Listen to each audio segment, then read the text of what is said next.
नमस्कार बच्चों, मैं डॉक्टर रश्मि गोगर राजस्थान सरकार और वेदांता के CSR इनिशिएटिव की कक्षा में आपका स्वागत करती हूँ। इसके टेक्निकल पार्टनर है मिशन ज्ञान। बच्चों, हमने पिछले अध्याय में पढ़ा था उत्सर्जन मानव का उत्सर्जन तंत्र, है ना। उत्सर्जन तंत्र के बारे में जानकारी ली थी और आज हम पढ़ना शुरू करेंगे मानव का जनन तंत्र। बच्चों, जिस एज में आप हैं उस एज में इसके बारे में जानकारी अति आवश्यक है ना। हम जीव विज्ञान में अपने स्वयं के शरीर के बारे में जानते हैं, ये बात मैंने आपको पिछले वीडियो में बताई थी और अभी भी मैं आपसे यही कहूँगी कि आप स्वयं को जानिए इस जीव विज्ञान के द्वारा और आपको समझ में आएगा कि जो आपकी एज है यानी जो टीन एज है उसमें जो परिवर्तन हो रहे हैं, आप अपने शारीरिक परिवर्तन नोट कर रहे होंगे, अपने मानसिक परिवर्तन, व्यवहारिक परिवर्तन नोट कर रहे होंगे, वो सभी जो है उनके बारे में हम यहाँ पर बात करेंगे और जानेंगे कि किस तरह से ये परिवर्तन नियंत्रित होते हैं और इन्हें हम संभाल सकते हैं। और जब हम बात करते हैं मानव के जनन तंत्र की, तो आपको मालूम है कि मानव को जब हम देखते हैं तो स्त्री और पुरुष जो है अलग अलग होते हैं। आप उनको देख करके पहचान सकते हैं। कैसे? उनकी जो शारीरिक संरचना है उसको जब आप देखते हैं तो उसके अनुसार आपको समझ आ जाता है कि ये स्त्री है, ये पुरुष है ना। तो उसी बात को हम यहाँ पर पढ़ेंगे कि मनुष्य में जो है लैंगिक द्विरूपता होती है और नर और मादा मानव जो हैं वो कैसे होते हैं, वो अलग अलग होते हैं, है ना। ये जो लैंगिक द्विरूपता है उससे नर और मादा को अलग अलग पहचाना जा सकता है। नर में लैंगिक अंग जो हैं शिशन, वृषण, ये वृषण कोश में पाए जाते हैं और स्त्रियों में जो है स्तन ग्रंथियां विकसित होती हैं। नर में ये केवल कैसी होती हैं, अवशेषी रूप में उपस्थित होती हैं। साथ ही पुरुषों में जैसे जैसे उनकी एज बढ़ती है यानी टीन एज में आते हैं वो, है ना, 13-14 साल की, 15 साल की उम्र में जब आते हैं तो आपने देखे होंगे परिवर्तन, स्वयं में भी आपने ये परिवर्तन महसूस किए होंगे कि दाढ़ी मूछें आने लग जाती हैं लड़कों की, उनकी आवाज़ में क्या होता है, भारीपन आने लग जाता है। इसी तरह से लड़कियां जो होती हैं वो जब इस अवस्था में पहुंचती हैं तो उनकी आवाज़ बारीक हो जाती है ना, और त्वचा कोमल होने लग जाती है। ठीक है, नितंब क्षेत्रों में जो है वसा का जमा हो जाता है जिससे जो श्रोणि क्षेत्र होता है वो थोड़ा सा फैल जाता है। तो इसी के बारे में हम बात करेंगे। ये क्या है सारे के सारे, ये हैं द्वितीयक लैंगिक लक्षण। ठीक है, फिर बात करते हैं हम नर जनन तंत्र की। तो नर जनन तंत्र की जब हम बात करते हैं तो यहाँ पे आप चित्र देख रहे हैं, ये मूत्राशय है, ये शुक्राशय है, ये है शुक्रवाहिनी। ठीक है, ये शुक्रवाहिनी है, ये शुक्राशय है आपका, ये प्रोस्टेट ग्लैंड है। उसके बाद ये शिशन है। जब हमने उत्सर्जन तंत्र पढ़ा था उस समय भी हमने ये प्रोस्टेट ग्लैंड के बारे में भी बात की थी और शिशन के बारे में भी बात की थी, क्योंकि जो ये मूत्र मार्ग है इसके बारे में बात की थी हमने, है ना। अब यहाँ पर हम इसके साथ साथ और किस चीज़ की बात करेंगे, और हम बात करेंगे अधिवृषण की और वृषण की। तो इस तरह से ये पूरा का पूरा क्या है, नर जनन तंत्र है। ये अंग मिलकर के क्या बना रहे हैं, नर जनन तंत्र का निर्माण कर रहे हैं। और प्रथम जो जननांग है, प्राथमिक जो जननांग हैं वो होते हैं एक जोड़ी वृषण। ये जो आपको दिख रहे हैं, है ना, ये एक जोड़ी वृषण जो हैं ये नर के अंदर क्या क्या है, प्राथमिक जननांग के रूप में उपस्थित होते हैं। इन्हें जनद भी कहते हैं। और जो दूसरा समूह है यानी प्राथमिक जननांग का है तो इसका मतलब द्वितीय भी होंगे, यानी तो दूसरे को क्या कहते हैं, सहायक जननांग कहा जाता है। ठीक है, अब यहाँ पर आप देख लीजिए कि नर जनन तंत्र, वृषण कोश से हम स्टार्ट करेंगे। वृषण कोश में क्या रहते हैं, वृषण रहते हैं। ठीक है, अधिवृषण, शुक्रवाहिनियाँ, शिशन, प्रोस्टेट ग्लैंड्स, काउपर ग्लैंड्स या काउपर की ग्रंथियां जिनको काउपर्स ग्लैंड कहा जाता है, ये सब नर जनन तंत्र के सहायक जो हैं तंत्र हैं। जो हम प्राथमिक जननांग थे वो वृषण थे, ये सब क्या हैं, एसेसरी रिप्रोडक्टिव ऑर्गन्स कहलाते हैं। सबसे पहले हम बात करते हैं वृषण की, जिन्हें कि हमने क्या कहा है, प्राथमिक जननांग कहा है ना। तो ये देखिए, ये वृषण है एक जोड़ी, ठीक है, ये जो दिख रहे हैं ये क्या हैं, ये वृषण है, ये उसके ऊपर अधिवृषण है, ठीक है। और ये एक जोड़ी होते हैं और गुलाबी रंग के होते हैं, अंडाकार होते हैं और उदर गुहा से बाहर होते हैं, ठीक है। और वृषण कोश की जो दीवारें हैं ये पतली होती हैं, लचीली होती हैं और रोमयुक्त होती हैं। तो ये जो वृषण होता है इसके भीतर की ओर अरेखित जो पेशी तंतुओं का एक मोटा उपत्वचा होती है, ये रही है ना, ये मोटी उपत्वचा होती है। इसको क्या बोलते हैं, डार्टोस मसल इसको कहा जाता है। और साथ ही इसमें ये दंडनुमा गुच्छा होता है, वो क्या करता है, उसके वृषण के प्रत्येक अर्धभाग के उपत्वची पेशी स्तर को उदरीय उपत्वचा पेशी से क्या करता है, जोड़ता है। उदर से ये इसको जोड़ता है, स्किन को उदर से जोड़ता है ना। इसको क्या बोलते हैं, इसको बोलते हैं वृषणोत्कर्ष पेशी। इसे क्या बोला जाता है, वृषणोत्कर्ष पेशी कहा जाता है, ठीक है। प्रत्येक वृषण कोश की गुहा से एक सक्रिय नाल जुड़ी हुई होती है। ये देखिए, ये जो है इंग्यूनियल नाल, ये जुड़ी हुई होती है, ठीक है ना, कैनाल, जिसको वृषण नाल कहते हैं, ठीक है। इसको क्या बोलते हैं, वृषण नाल कहा जाता है। ये देखिए इस तरह से। तो यहाँ तक आप समझ गए होंगे कि किस तरह से ये उदर गुहा के बाहर होते हैं ना, बाहर होते हैं, ठीक है, और जोड़ी में होते हैं, यानी दो होते हैं। अब अपन बात करेंगे वृषण की संरचना और उसके कार्य की। तो वृषण जो होता है वो लगभग कैसा होता है, 4 सेंटीमीटर मोटा होता है, 2.5 सेंटीमीटर लंबा होता है और 10 से 15 जो है ग्राम का होता है ना, भार इसका। और इसके ऊपर 2 आवरण पाए जाते हैं जिनको वृषण खोल कहते हैं। और बाहर की ओर जो है एक महीन आवरण होता है, ठीक है, उसको क्या कहते हैं, यौनिक कुंचक या ट्यूनिका वेजाइनल्स। ये इस तरह से, ये देखिए है ना, ये रहा, ये क्या है आपका, ट्यूनिका वेजाइनल्स होता है, ठीक है। इसका निर्माण उदर गुहा के उदरावरण जो होता है उसके द्वारा होता है। और इसके बाद फिर क्या होता है, एक भीतरी स्तर और होता है जिसे क्या बोलते हैं, श्वेत कुंचक, है ना, ये रहा श्वेत कुंचक, ये वाइट कलर का होता है इसलिए इसको श्वेत कुंचक कहते हैं, ठीक है। और इसका निर्माण जो है श्वेत तंतुमय संयोजी उत्तक के द्वारा होता है। यह स्तर स्थान स्थान पर वृषण में फंस रहा है। ये देखिए, यहाँ पे ये बीच में जा रहा है, यहाँ पे ये बीच में जा रहा है, ठीक है। तो ये पट्टियाँ टाइप बना रहा है, ये देखिए आपने पट्टियाँ, ठीक है, इस तरह से ये पट्टियाँ बन रही हैं। तो इसीलिए इसको क्या बोलते हैं, वृषण पट्टियों का निर्माण करता है, जिसको सेप्ट्यूला टेस्टिस बोलते हैं, ठीक है। और प्रत्येक वृषण जो है 250 से 300 पिंडकों में विभक्त रहता है। इनको क्या बोलते हैं, लोब्स कहते हैं, ठीक है, लोब्यूल्स भी कहते हैं इनको। 2 या 3 महीन कुंडलित शुक्र जनन नलिकाओं की उपस्थिति जो है, यानी जिसको सेमीफेरस ट्यूब्यूल्स बोलते हैं। ये देखिए, ये आपको दिख रही है कुंडलित नलिकाएं, यहाँ से आ रही हैं, ये कुंडलित नलिकाएं हैं, ठीक है। ये क्या हैं आपकी, सेमेनिफेरस ट्यूब्यूल्स, ठीक है। इनको बोलते हैं शुक्र जनक नलिकाएं, ठीक है। ये कहाँ, वृषण के अंदर, आप देखो शुक्रजनक नलिकाएं, है ना। ये पिंडक उत्तक होता है, ये पिंडक उत्तक कहलाता है। और पिंडक उत्तक में जो है इन नलिकाओं के अतिरिक्त और क्या है, स्त्रावी कोशिकाएं होती हैं, रुधिर कोशिकाएं होती हैं और तंत्रिका तंतु पाए जाते हैं। यानी आपके इस पिंडक उत्तक में क्या क्या पाया जाता है, एक तो सेमेनिफेरस ट्यूब्यूल्स पाए जाते हैं, यानी शुक्रजनक नलिकाएं पाई जाती हैं, स्त्रावी कोशिकाएं पाई जाती हैं, रुधिर कोशिकाएं पाई जाती हैं और तंत्रिका तंतु उपस्थित होते हैं।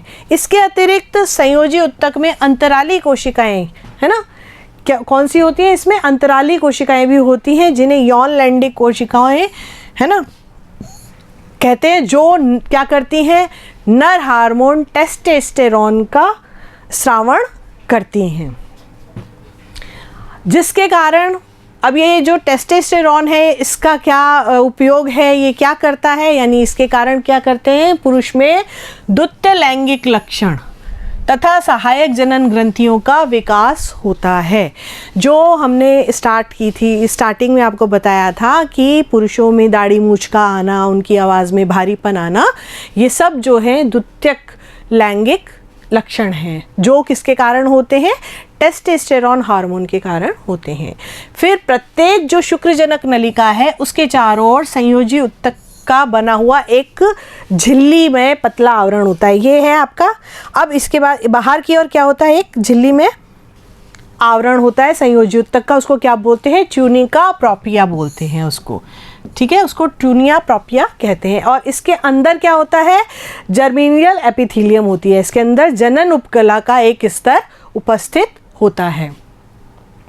उसके अंदर दो प्रकार की कोशिकाएं पाई जाती हैं, उसको हमने अलग से बताया हुआ है आपको, शुक्राणु जनीय कोशिकाएं और आलंबन कोशिकाएं। आलंबन कोशिकाएं जो हैं उनको सर्टोली कोशिकाएं भी कहते हैं, ठीक है। तो स्पर्मेटोगोनियल सेल्स, एक तो ये है आपका, ये सारी कौन सी है, स्पर्मेटोगोनियल सेल्स हैं। और ये जो अलग से आपको दिख रही है लंबी सी ये वाली, ये है आपकी सहायक, ये आलंबन कोशिकाएं, सपोर्टिंग सेल्स बोलते हैं जिनको, सेल ऑफ सर्टोली, ठीक है। ये कैसी हैं, आलंबन कोशिकाएं। तो इनके बारे में अलग अलग जानकारी, यानी शुक्राणु जनीय कोशिकाओं के बारे में बात करते हैं तो ये वो कोशिकाएं होती हैं जिनके द्वारा शुक्र जनन होता है और शुक्राणुओं का निर्माण होता है, ठीक है। ये कोशिकाएं क्या करती हैं, शुक्र जनन करती हैं और उसके पश्चात क्या बनते हैं, उसके बाद शुक्राणु बनते हैं। और आलंबन कोशिकाएं जो हैं ये क्या करती हैं, ये सर्टोली की कोशिकाएं भी कहलाती हैं या धात्री कोशिकाएं भी कहलाती हैं। ये समस्त कोशिकाएं संख्या में कम होती हैं, आकार में बड़ी होती हैं, स्तंभी प्रकार की होती हैं और इसी भाग में शुक्राणु पूर्व कोशिकाएं सर्टोली कोशिकाओं से सटकर संलग्न रहती हैं। ये देखिए यहाँ पर ये सर्टोली कोशिकाएं हैं आपकी सारी, ये वाली लंबी में स्तंभाकार लंबी है ना, ये है ना। और सर्टोली कोशिकाएं जो हैं ये विकासशील जनन कोशिकाओं को, जो जनन कोशिकाएं होती हैं उनको, जो विकसित हो रही हैं उनको ये क्या करती हैं, उनको ये सुरक्षा देती हैं, आलंबन देती हैं, सपोर्ट करती हैं उनको और पोषण प्रदान करने के साथ साथ शुक्राणु पूर्व कोशिका के अनावश्यक कोशिका द्रव का विघटन भी करती हैं। तो ये सर्टोली कोशिकाएं काफ़ी काम की हुए है ना, इनका ये जो कोशिकाएं हैं ये सहायक कोशिकाएं हैं और बहुत ही सहायता भी करती हैं, सपोर्टिंग सेल्स हैं। इन्हीं के द्वारा क्या होता है, शुक्राणु उत्पादन को प्रेरित करने वाला जो हार्मोन है FSH की क्रिया का नियमन करने हेतु इनहिबिन नामक प्रोटीन हार्मोन का स्रावण किया जाता है। तो आप देखिए ये सर्टोली कोशिकाएं कितनी इम्पॉर्टेंट हैं, ये आपसे आपके एग्ज़ाम में पूछा जाता है इनके बारे में। तो आपको चित्र भी बनाना है, आप ये चित्र भी बना सकते हैं और आप जो है इसका ये चित्र भी बना सकते हैं जिसके अंदर अलग से दिखा हुआ है सेल ऑफ सर्टोलीज, स्पर्मेटोगोनियम दिख रहा है इसमें, है ना, स्पर्मेटोसिस्ट बना हुआ भी दिख रहा है, ठीक है। तो ये चित्र भी बना सकते हैं आप और ये चित्र भी आप बना सकते हैं जिसमें स्पर्मेटेटिड, सेकेंडरी स्पर्मेटोसाइट्स, प्राइमरी स्पर्मेटोसाइट्स हैं, स्पर्मेटोगोनियम है ना, ये सब चीज़ें आपको नामांकित भी करना है, चित्र बना करके आपको नामांकित भी करना होगा एग्ज़ाम में, ठीक है। तो ये बात आपको यहाँ तक समझ आ गई कि सपोर्टिंग सेल्स जो हैं यानी सर्टोली की जो सेल्स हैं वो पोषण प्रदान करती हैं, आलंबन प्रदान करती हैं, सुरक्षा प्रदान करती हैं, साथ ही साथ जो एक्स्ट्रा कोशिका द्रव्य है उसका विघटन करती हैं और इनहिबिन नामक प्रोटीन हार्मोन जो है उसका स्रावण भी करती हैं। अब शुक्र जनन नलिकाओं जो हैं उनके प्रारंभ में वृषण की सतह के पास, है ना, कम कुंडलित होते हुए मध्यवर्ती क्षेत्र में पहुंचकर सीधी छोटी छोटी नलिकाओं के जाल में आ जाती हैं। ये देखिए छोटी छोटी नलिकाओं के जाल में इस तरह से ये आ जाती हैं जिन्हें क्या बोला जाता है, वृषण जालक या रेटिटेस्टिस, है ना। ये वृषण जालक, ये वाला जो पार्ट है ये क्या है, वृषण जालक कहलाता है, ठीक है। इसमें लगभग 15 से 20 जो है संवलित नलिकाएं होती हैं जिन्हें शुक्र वाहिकाओं या इनको क्या बोला जाता है, वासा एफरेंट डक्ट्स बोला जाता है, ठीक है। शुक्र वाहिकाएं या अपवाही वाहिकाएं बोला जाता है, ये सारी की सारी ये जो देखिए आप, ठीक है।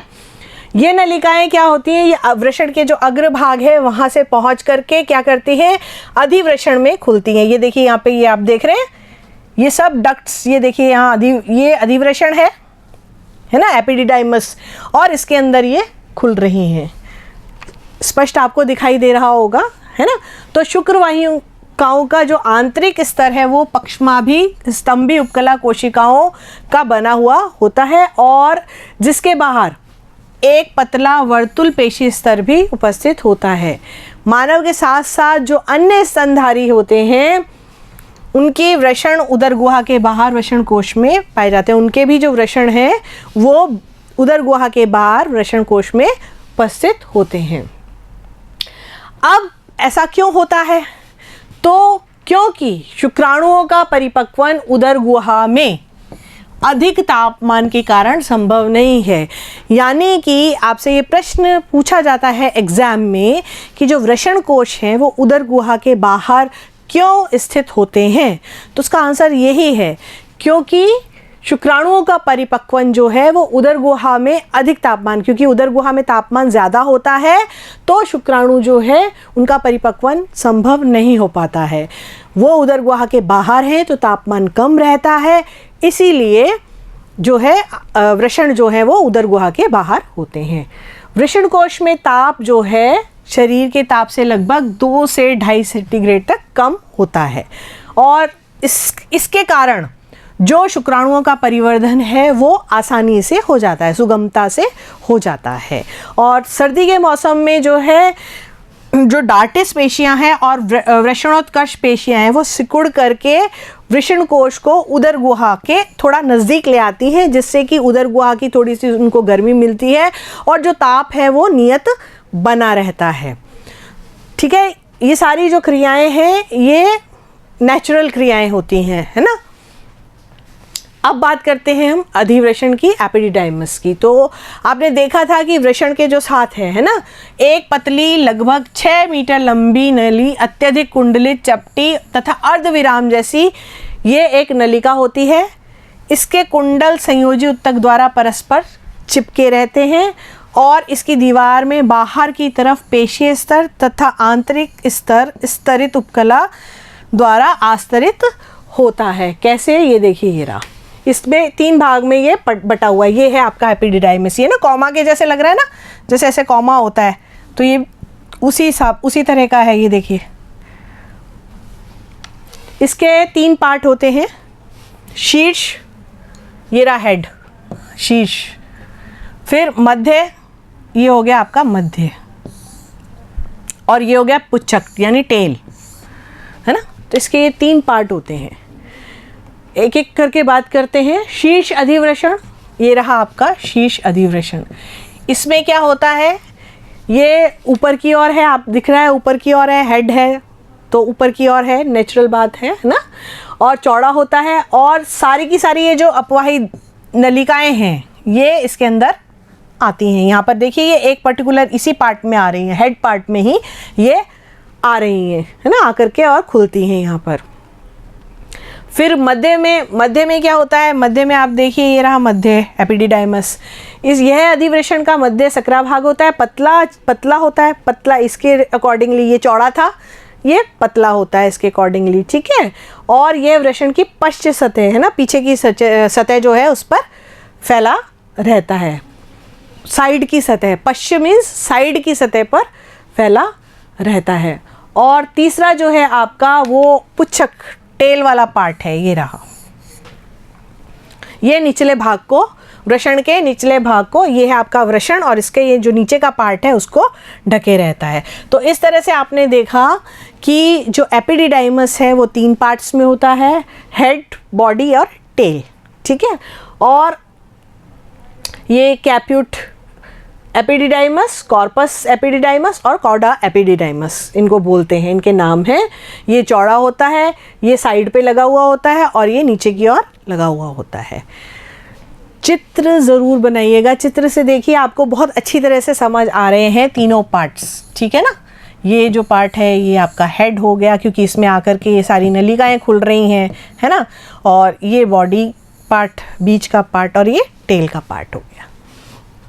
अब बात करते हैं हम शुक्रवाहिनी की।